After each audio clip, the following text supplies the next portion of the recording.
আসসালামু আলাইকুম রহমতুল্লাহি ওবরকাতুহু।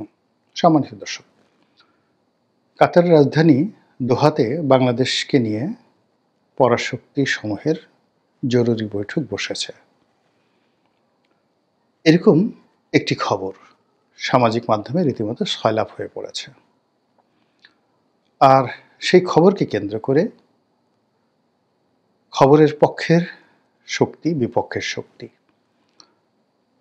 এক পক্ষ বলছে যে খবর সত্যি, আর এক পক্ষ বলছে ভুয়া, এটা কোনো খবরই নয়। আবার বর্তমান সরকার এবং রাজনীতির পক্ষ এবং বিপক্ষের শক্তি এবং যারা রাজনীতির স্টেক হোল্ডার রয়েছেন তাদের মধ্যে যে বাহাস, সেই বাহাসে অসংখ্য কন্টেন্ট তৈরি হয়ে গেছে সামাজিক মাধ্যমে। বাংলাদেশের নিরাপত্তা উপদেষ্টা জনাব খলিলুর রহমান কাতারে গিয়েছেন, আগামীতে আরও যাবেন এবং পরিস্থিতি এতটা জটিল এবং এতটা গুরুত্বপূর্ণ এই কাতারের বৈঠক, সেই বৈঠকে খলিলুর রহমান যেন নিয়মিত অংশগ্রহণ করতে পারেন, এজন্য তিনি তার সকল কর্মসূচি বাদ দিয়ে বেশিরভাগ সময় আগামীতে কাতারে থাকবেন, এরকম খবর প্রচার করা হচ্ছে কারো কারো পক্ষ থেকে। যারা আওয়ামী লীগের লোকজন তাদের বক্তব্য হলো যে বর্তমান সরকার সম্পর্কে আমেরিকা এবং পশ্চিমাদের যে একটা দৃষ্টিভঙ্গি ছিল সেটা এখন রিভার্স হয়ে গেছে। আমেরিকা এবং ইউরোপ তাদের মোহভঙ্গ হয়েছে এবং তারা মনে করছে যে বর্তমান সরকার গণতন্ত্রের জন্য, তাদের প্ল্যান প্রোগ্রামের জন্য, কিংবা তারা বাংলাদেশের কাছ থেকে আগামীতে যা কিছু আশা করছে তার জন্য এই সরকার উপযুক্ত নয়। ক্ষেত্র বিশেষে সরকার গত 15 মাসে যা কিছু করেছে তার ফলে দীর্ঘমেয়াদে পশ্চিমা যে স্বার্থ, তাদের দৃষ্টিভঙ্গি, তাদের আইডিওলজি, সেই আইডিওলজির বিপরীত কিছু এই বাংলাদেশে ঘটতে যাচ্ছে, এরকম প্রচার হচ্ছে। কাজেই তারা তওবা করতে চাচ্ছে, ফিরে যেতে চাচ্ছে, মাপ চেয়েছে, ক্ষমা চেয়েছে বা ক্ষমা চাইতে তারা প্রস্তুত। কি করবে? আবার সেই যে লাউ সেই কদু, বিএনপির কাছে যাও, কিংবা আবার সেই আওয়ামী লীগের কাছে যাও, আওয়ামী লীগ বিএনপিকে একত্রে বসাও। এটা লিবারেলদের কথাবার্তা, যে আওয়ামী লীগ এবং বিএনপি জাতীয় পার্টি এ সকল রাজনৈতিক দলকে মূল ফোকাসে রেখে অন্যান্য ইসলামী যে রাজনৈতিক দলগুলো রয়েছে তাদেরকে সহযোগী করে ছোট ছোট রাজনৈতিক দলগুলোকে রেখে, যেটাকে ইনক্লুসিভ নির্বাচন বলা হয়, সকল পক্ষ অংশগ্রহণ করবে, প্রয়োজনে এক বা একাধিক রাজনৈতিক জোট হবে, এরকম একটা রাজনৈতিক মেরুকরণ করার জন্য পশ্চিমা শক্তিরা কাতারে বৈঠক করছেন। এটা বলছে যারা মধ্যপন্থা অবলম্বন করেন সেই সকল রাজনৈতিক যারা বিশ্লেষক রয়েছেন তারা। আর আওয়ামী লীগের যারা লোকজন, তাদের তো গালগপ্পে শেষ নেই।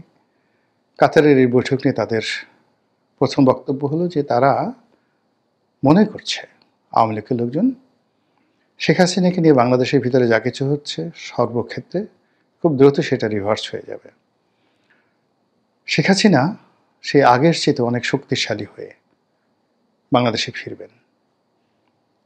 এখন তিনি কি সাবেক প্রধানমন্ত্রী হিসেবে ফিরবেন, নাকি নতুন করে পদত্যাগ করবেন, নাকি অতীতে যে পদত্যাগ করেছেন যে কথা বলা হচ্ছিল সেটাকে তিনি আবার নতুন করে সিল সাপোর্ট দিয়ে বলবেন যে হ্যাঁ আমি পদত্যাগ করেছি, অথবা বলবেন যে আমি আগে পদত্যাগ করিনি, এখন দেশের স্বার্থে আন্তর্জাতিক সম্প্রদায়ের অনুরোধে আমি আবার পদত্যাগ করলাম, একটি তত্ত্বাবধায়ক সরকার হোক এবং তার অধীনে একটা নির্বাচনে আমি অংশগ্রহণ করার জন্য বাংলাদেশে এলাম। এ সকল কথাবার্তা আওয়ামী লীগের লোকজন বলেছে। আমি অনেক আগে একটা ভিডিও করেছিলাম, তখন অনেকে আমার সমালোচনা করেছিলেন। ভিডিওটার টপিক ছিল যে বাংলাদেশে কে আগে আসবেন, শেখ হাসিনা আগে আসবেন নাকি তারেক রহমান সাহেব আগে আসবেন। বিএনপির যারা বন্ধু তারা বলছিলেন যে মিস্টার রনির তো মাথা খারাপ হয়ে গেছে, তারেক রহমান সাহেবের সঙ্গে শেখ হাসিনার কি সম্পর্ক? শেখ হাসিনা ইজ আউটস্টেড, তাকে বাংলাদেশ থেকে বিতাড়ন করা হয়েছে, তিনি এখান থেকে পালিয়ে গেছেন, তার রাজনীতির কবর রচনা হয়ে গেছে। আগামী 20 বছরের মধ্যে আওয়ামী লীগের সরেয়া উচ্চারণ করার মতো লোক যেখানে নাই সেখানে বাংলাদেশে কে আগে আসবেন এবং সেখানে তারেক রহমান সাহেবের সঙ্গে যদি শেখ হাসিনার আগমনের তুলনা করা হয়, এর চেয়ে বদভুন্মাতার বাংলাদেশে কে আছে? মতলববাজ লোক কোথাকার। কেউ হয়তো রাগ হয়ে ফাজিলও বলেছেন, আমি সাধারণত কমেন্ট খুব কম দেখি। কিন্তু আজকের এই দিনে যদি আপনি বাস্তবতা দেখেন, শেখ হাসিনার প্রত্যাবর্তন সম্ভব অসম্ভব নিয়ে আমি একটা কথাও বলবো না, কিন্তু তারেক রহমান সাহেবের দেশে আগমন নিয়ে যে ধোঁয়াশা তৈরি হয়েছে, যে অনিশ্চয়তা তৈরি হয়েছে, যে দ্বিধাদ্বন্দ্ব তৈরি হয়েছে, যে প্রশ্নগুলো উঠছে, সেগুলো আমাদের গত 15 মাসের পুঞ্জীবিত ক্ষোভ, কষ্ট, বেদনা, অনিশ্চয়তার একটি সম্মিলিত রূপ। যা বলছিলাম, কাতারে সেই বৈঠক নিয়ে আওয়ামী লীগের লোকজন যেটা বলার চেষ্টা করছেন যে মূলত আওয়ামী লীগকে মূল রিংয়ে ফেরানোর জন্য পশ্চিমা রাষ্ট্রশক্তি, পরাশক্তি ভারতের মধ্যস্থতায় বা ভারতের ইনফ্লুয়েন্সের প্রভাবে এই কাজগুলো করছে। আওয়ামী লীগের লোকজন মনে করছেন যে এখন বাংলাদেশে যে রাজনীতির দুর্ভিক্ষ চলছে, সেখানে গত 14 মাসে বাঙালির মোহভঙ্গ হয়েছে। তারা বুঝতে পেরেছে কি রত্ন তারা হারিয়েছে, তারা বুঝতে পেরেছে কি সর্বনাশ বাংলাদেশের ঘটেছে।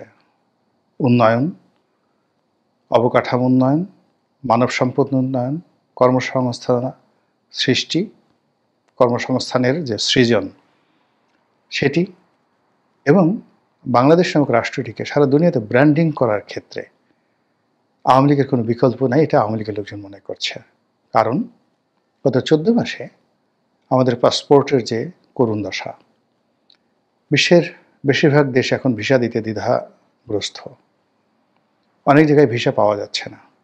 বাঙালিরা যেখানে সেখানে অপদস্থ হচ্ছেন বিদেশের মাটিতে। কিন্তু শেখ হাসিনার জমানাতে এটা ছিল না।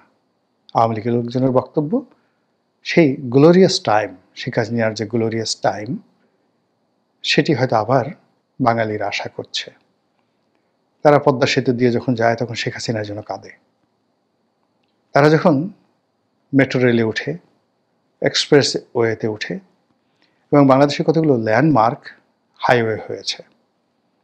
আপনি যদি টাঙ্গাইল যান, ঢাকা টাঙ্গাইল হাইওয়ে, আপনি যদি বগুড়া যান, রংপুর যান, সেক্ষেত্রে উত্তরবঙ্গের যে হাইওয়েগুলো হয়েছে। আপনি যদি ঢাকা থেকে কুয়াকাটা যেতে চান, যে রাস্তাগুলো নষ্ট হয়েছে 14 মাসে, সেগুলো বাদে বাকি যে রাস্তাগুলো হয়েছে, যে ব্রিজগুলো হয়েছে, একটানে আপনি ঢাকা থেকে কুয়াকাটা, দেশের দ্বিতীয় বৃহত্তম পর্যটন কেন্দ্র, ঢাকা থেকে মাত্র এখন 7 ঘন্টায় আপনি কুয়াকাটা পৌঁছাতে পারবেন। এই কাজের জন্য শেখ হাসিনা প্রশংসা দাবি করেন। এই কাজের জন্য আওয়ামী লীগ প্রশংসা দাবি করে, এবং তারা মনে করে এই যাত্রীতে, মানে এখানে যারা চলাচল করে, তারা সবাই শেখ হাসিনার জন্য কান্নাকাটি করে দোয়া করে, এবং মানুষের দোয়ায় শেখ হাসিনা ফিরে আসবে। এবং এই কারণে তারা মনে করছে যে কাতারে যা কিছু ঘটছে সেটা আল্লাহর রহমত, আল্লাহর বরকত, এবং আল্লাহ যে অনেক কিছু করতে পারেন সেটা এই শেখ হাসিনা ক্ষমতাচ্যুত না হলে বাঙালিও বুঝতে পারতো না, আর আওয়ামী লীগও বুঝতে পারতো না। আওয়ামী লীগের অনেক বদমাশ, বাজে লোক, গুন্ডা, তারা এই সেই যাকে বলা হয় গণ-অভ্যুত্থানের কারণে ঝরে পড়েছে। আর আমাদের দেশের মধ্যে যে সকল বেঈমান, মুনাফিক, মির্জাফর, আলবদর, আসাম, সারাজাকার এ যুগের, তারা যেভাবে ঘাপটি মেরেছিল, তারা এই দেশটিকে রীতিমতো শকুনের মতো ভাগযোগ করে খেত, তাদের মুখোশ উন্মোচন হয়ে গেছে এই গত 14 মাসে। এটা দরকার ছিল, আওয়ামী লীগের লোকজন সেটা মনে করছে, এবং এটা মনে করে তারা সে কী যে আত্মতৃপ্তি, এখন সেই আত্মতৃপ্তিতে আপনি দেখবেন 32টা দাঁত তো বের করা সম্ভব নয়। হাসলে সর্বোচ্চ আপনি যখন অট্টহাসি দিবেন, যতগুলো দাঁত বের হয়, সেই দাঁতগুলো বের করে তারা এই কাতারের বৈঠক নিয়ে নানা রকম উচ্ছ্বসিত মন্তব্য তারা করে যাচ্ছেন। যারা একটু চালাক, গভীর জলের মাছ, তারা সুন্দর করে বলার চেষ্টা করেছেন কাতার মূলত একটি আওয়ামী ফ্রেন্ডলি কান্ট্রি। কাতারের বর্তমান আমির, এই আমিরের পরিবার এবং এই আমিরের বাবা, তারা সবাই শেখ পরিবারের সঙ্গে, বঙ্গবন্ধু পরিবারের সঙ্গে, আওয়ামী লীগের সঙ্গে মারাত্মকভাবে মানে তাদের সম্পর্ক রয়েছে। এখানে মারাত্মক বললাম এই করে যে বাংলাদেশের লোকজনকে সাধারণত মধ্যপ্রাচ্যে যারা শেখ রয়েছেন, আমির উমরা রয়েছেন, তারা পাত্তা দিতে চান না। মধ্যপ্রাচ্যে রাজা বাদশাদের দরবারে একমাত্র এরশাদ সাহেব, বিশেষ করে যে এখন দুবাই না, আরব আমিরাতের যে আল নাহিয়ান পরিবার, এই আল নাহিয়ান পরিবারের সঙ্গে হুসেন মোহাম্মদ এরশাদের একটা সম্পর্ক গড়ে উঠেছিল। এর বাইরে আরবের লোকজন, তারা এই বাংলাদেশে যারা লোকজন আছে তাদেরকে লেবার, প্লাম্বার এরকম লোকজন মনে করে। অন্যদিকে শহীদ প্রেসিডেন্ট জিয়াউর রহমান সাহেবের সঙ্গে তৎকালীন সৌদি বাদশার একটা সম্মানজনক সম্পর্ক গড়ে উঠেছিল, এবং তারই স্মৃতিস্বরূপ এখনও আরাফাতের ময়দানে আমরা সেই জিয়াউর রহমানের যে উদ্ভাবিত নিম গাছ, সেই নিম গাছ আমরা দেখতে পাই। মরুভূমির মাটিতে নিম গাছ জন্ম নেয়, এই ধারণাটি শহীদ প্রেসিডেন্ট জিয়াউর রহমান সৌদি রাজপরিবারে তিনি ঢুকিয়েছিলেন, এবং তার প্রেক্ষিতে শহীদ প্রেসিডেন্ট জিয়াউর রহমানের স্মৃতিতে সেখানে প্রচুর নিম গাছ বপন করা হয়েছে। এখন ফুলে ফলে প্রস্ফুটিত হয়ে সেখানে নিম বাগান তৈরি করে ফেলেছে মরুদ্যানের মতো করে। এবং এই সুবাদে সৌদি রাজপরিবারের সঙ্গে বিএনপির একটা ভালো সম্পর্ক ছিল একেবারে, সেটা 2014-15 সন অবধি। এবং ওই সময়টাতে রাজকীয় মেহমান রূপে বহুবার বিএনপির নেতাকর্মীরা সৌদি আরব ভ্রমণ করেছেন। কিন্তু মোহাম্মদ বিন সালমান উনি ক্ষমতায় আসার পর, বিশেষ করে যুবরাজ নির্বাচিত হওয়ার পর, এই পরিস্থিতি রিভার্স হয়ে গেছে। বিএনপির জন্য এখন আর সৌদি আরব অভয়ারণ্য নয়, বরং মোহাম্মদ বিন সালমানের সঙ্গে শেখ পরিবারের, বাংলাদেশের শেখ পরিবারের ব্যক্তিগত সম্পর্কটা কোন পর্যায়ে গিয়েছিল, এটা নিরপেক্ষভাবে যদি আমি এখন বলি, আমাকে সবাই এখন আওয়ামী লীগের দালাল বলার চেষ্টা করবেন।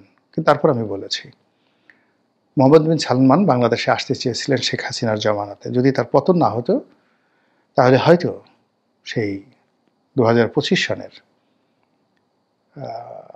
ফেব্রুয়ারি বা মার্চ মাসে মোহাম্মদ বিন সালমান আসতেন। এবং সৌদি তেল কোম্পানি আরামকো, সেই আরামকোর বিগেস্ট ইনভেস্টমেন্ট, পৃথিবীর সবচেয়ে বড় ইনভেস্টমেন্টটা চট্টগ্রামে হওয়ার কথা ছিল 3টা ফেজে। চট্টগ্রাম ইস্টার্ন রিফাইনারিকে আধুনিকীকরণ, নতুন এলএনজি টার্মিনাল নির্মাণ, এবং গভীর সমুদ্রে রিফাইনারি প্রতিষ্ঠা করা, এবং সেই রিফাইনারি থেকে এই যে আমাদের যে দক্ষিণ পূর্ব এশিয়া সহ বে অফ বেঙ্গল কেন্দ্রিক যে সকল দেশ রয়েছে, ইন্দোনেশিয়া, চায়না, তারপর সিঙ্গাপুর, এ সকল এলাকাতে সৌদি তেলের যে বাফার স্টক এবং সরবরাহ, সেই ব্যাপারে তাদের একটা মাস্টার প্ল্যান ছিল। $1 ট্রিলিয়ন একটা ইনভেস্টমেন্ট পরিকল্পনা হচ্ছিল ওই জমানাতে।